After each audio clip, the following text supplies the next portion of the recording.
Hannah Murray on TRE in the afternoon.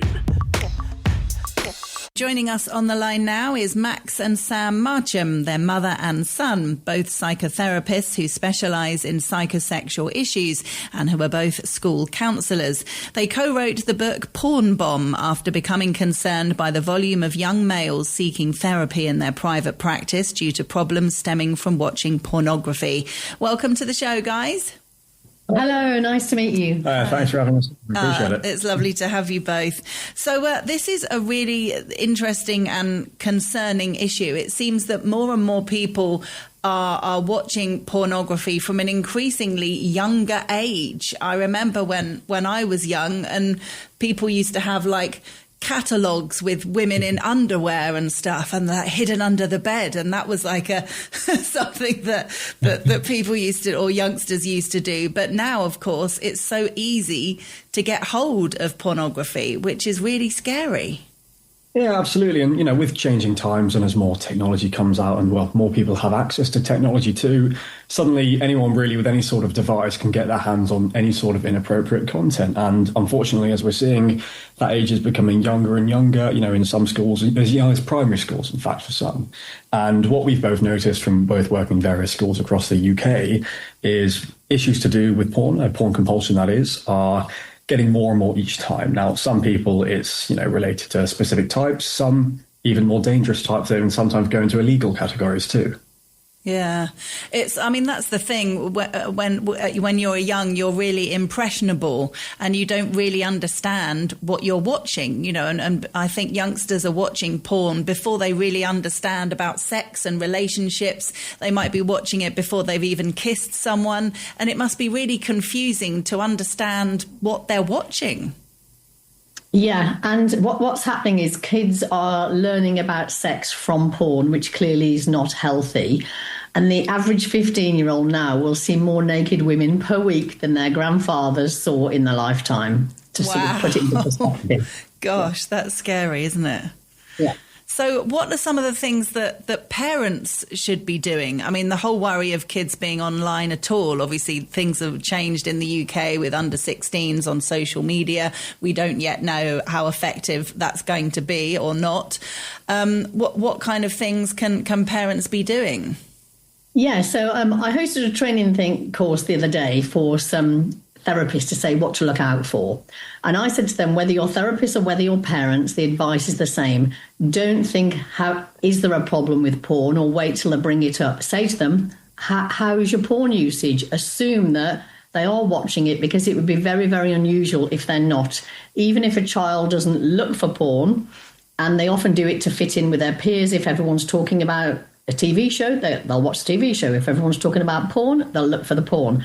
But even when they don't look, it will find them. Mm-hmm. I think as well, what's commonly quite happening nowadays is that a lot of people see it and panic, as quite normally and can be expected, and sometimes, and try and shut it all off. It becomes a very taboo topic, shouldn't talk about it, shouldn't acknowledge it. But many young people nowadays, they're not acknowledging it for the wrong reasons. Some of it, natural body functions trying to happen, and of course are finding the wrong place to learn and understand. So a healthy psychoeducation is so prominent nowadays, and quite often in households it is being not acknowledged enough. Yeah, I suppose a lot of parents are embarrassed to discuss it with their kids. So the easiest thing when you're embarrassed is to not talk about it. But if it's something that you might be worried about, the subject does need to be talked about, and just explaining to kids that it's not a normal relationship, it's not healthy, that's not what normally happens between a consensual, loving couple, and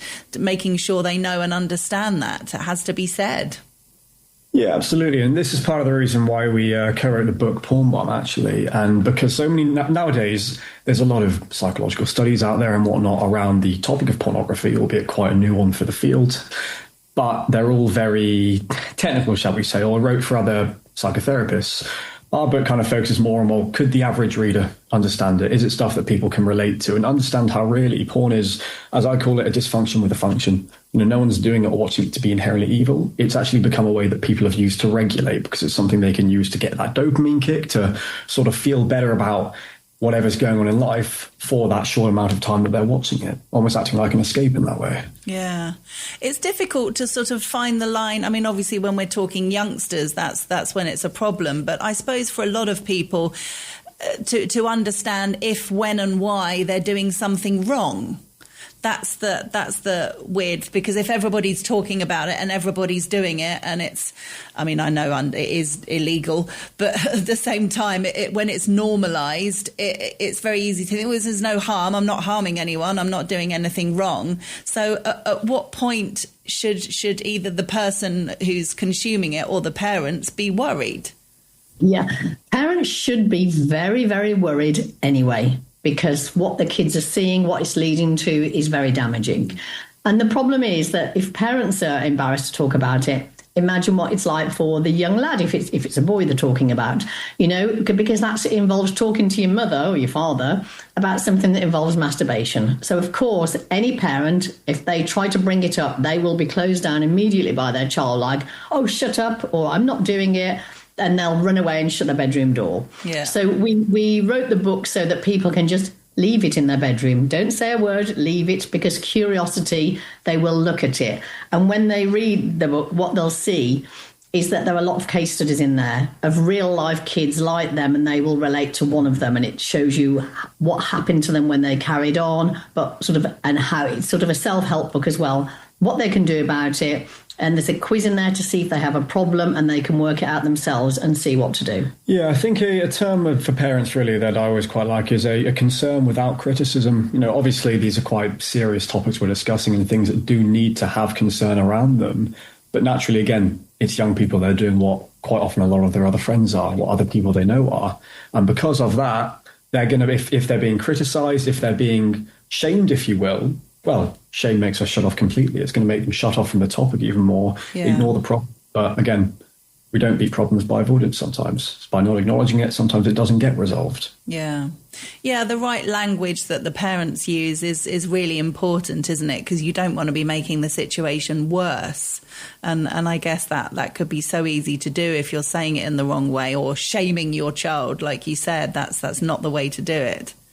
Yeah, and actually the children are already, when they come to me in the therapy room, they've already got shame as it is, because they'll look at something before they understand it. And sometimes it will be against their morals, or they'll think, this isn't quite right. Kids are now sharing porn like they share jokes and memes. And often it involves animals. It often involves other children. It's getting worse and worse. But the kids think it's normal because everybody does it. But yet they sort of often feel shame that this isn't right. They know it's not right, or they don't feel comfortable, but they think all the other kids are enjoying it. So they think they have to do the things in porn.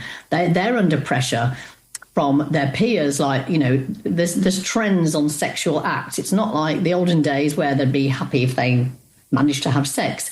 Now it's like a menu of sex in porn that they think they have to go through every single act. So I'm seeing young people doing very extreme fetishes because they believe that's what they need to do, to be cool, to fit in, to be manly, to be an adult, to be grown up. Yeah. It's awful. There's so many layers to that, isn't it? Sex should be between the two people that it's involved in, and should have nothing to do with anybody else in terms of, oh, guess what I've done, or guess what I'm going to do. And obviously making really sure that the two people that are doing whatever they are doing are really happy to be doing that. And they're doing it for the right reasons. They're discussing it together. They're saying, shall we try this? And it's something that they want to do as a couple, as opposed to feeling this is something that we need to do. Absolutely. And I think, you've hit it right on the head there in terms of it should be two people engaging on what each other's needs are, communicating, understanding that healthy and secure level of space between them, as opposed to, what porn causes nowadays, which means sex isn't just about the enjoyment or the arousal or the connection to another person. It's about, how do I use symptoms of masturbation? How do I use this to regulate stress? And it associates your body's sexual functions with that stress relief, which means chasing more dopamine, hence more, kinks, fetishes. That's where all of that comes in, because it's chasing more and more of that dopamine kick. Mm.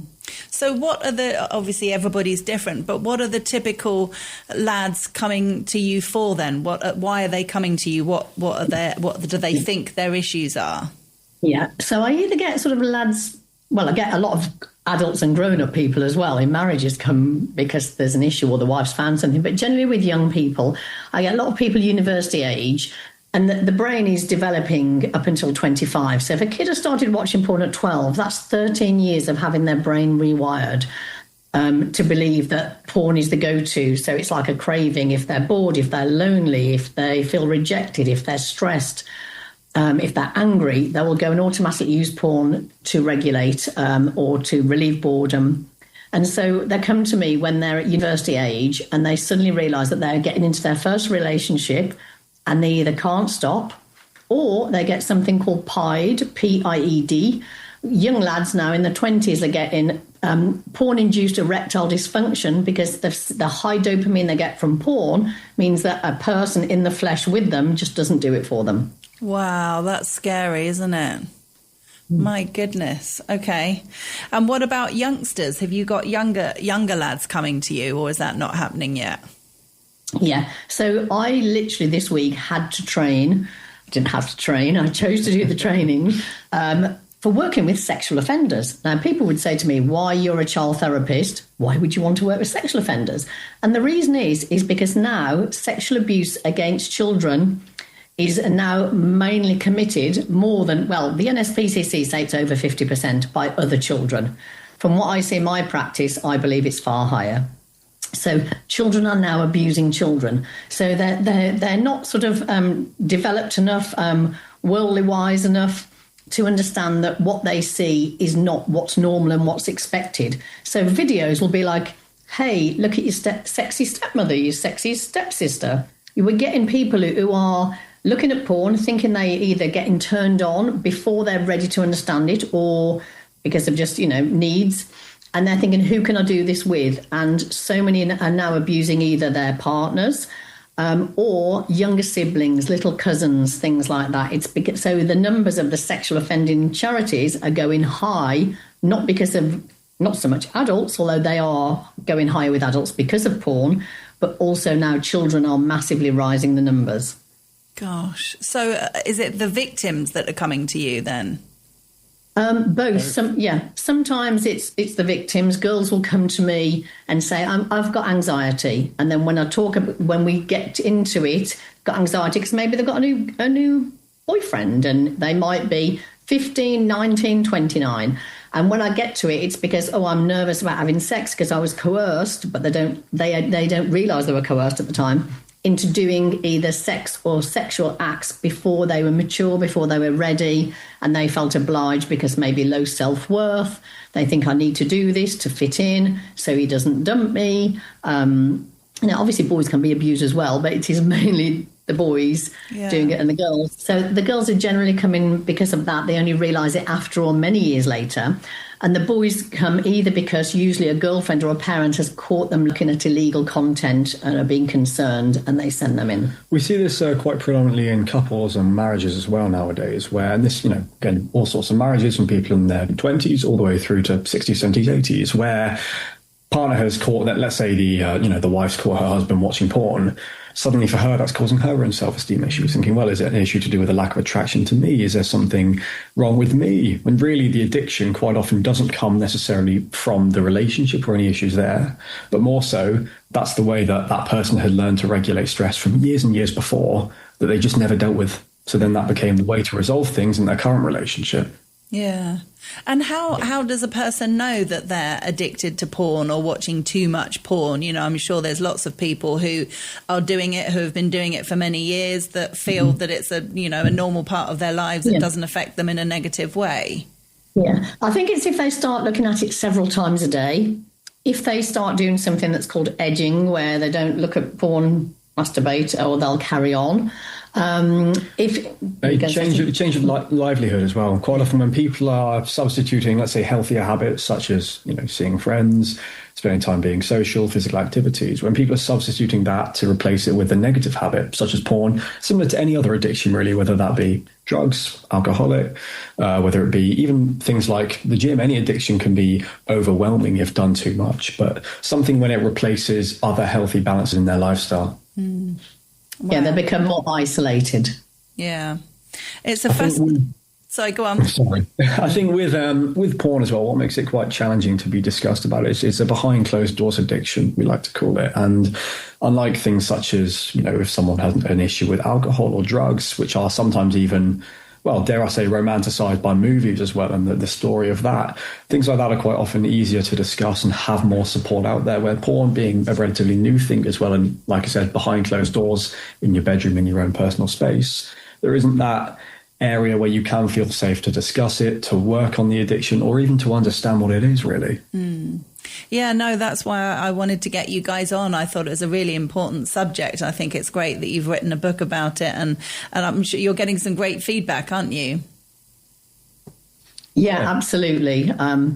People are saying, oh, my God, you know, I didn't realise what an issue it was, because unlike a packet of cigarettes, there are no warning signs on porn. And it's only when they read the book and they look at all the signs, they can see, and it reduces the shame because they can see why they were either susceptible to watching more porn, maybe neurodiverse, maybe lonely, maybe bored, you know, and then the reliance on it over time becomes a sort of a habit that turns into a compulsion, and then they can't stop. I think as well, something what you mentioned earlier around some of the new government regulations, or at least here in the UK, around social media usage in younger people. Now, whilst it's fantastic to be, should we say, trying to find ways to prevent negative habits, that's often half the story. You know, for quite a lot of people, they do quite well at stopping an unhealthy habit, but then what replaces it? Because albeit unhealthy, part of their mind associates that with regulation and needing that to be okay. So they can stop the bad habit, but then there's that empty space that they need regulation, because, you know, we're humans, we all need to be regulated in some healthy way. So it's finding other and healthy alternatives to become that new source of regulation, that new source to find your self-worth, to understand who you want to be in, really. Yeah. And you can say that about any addiction, can't you? You can say it with smoking, for example. If people associate having a cigarette every time they drink a cup of coffee or every time they have an alcoholic drink, it's that association that you need to break. And instead of having a cigarette, you can go for a walk, or you can put some music on, or it's replacing it with something else. So you're not having your coffee going, this is the moment where I'd normally have a cigarette. And, you know, you have to replace it. That's true with all addictions, isn't it? Absolutely. And again, the common one with porn then is masturbating before bed. Some people are dysregulated or whatnot, which often helps or prevents us from sleeping well because our mind's racing. What's the way people can escape from your mind racing? Okay, let me focus on something. Let me masturbate. And then suddenly they think that'll allow them to sleep. Whereas actually, no, it just distracts them from that anxiety for that brief moment. And then that habit continues until sometimes you can't go to sleep without masturbating first. Yeah. Read a book. This book, in fact. Yeah. Oh, great. Well, if people want to get a copy of the book, it's called Porn Bomb. It's available on our website, TRE.radio, and it's by Max and Sam Marcham, who we've been chatting with today. Thank you both so much for coming on the show. Thank you for having us. All right, thank you so much.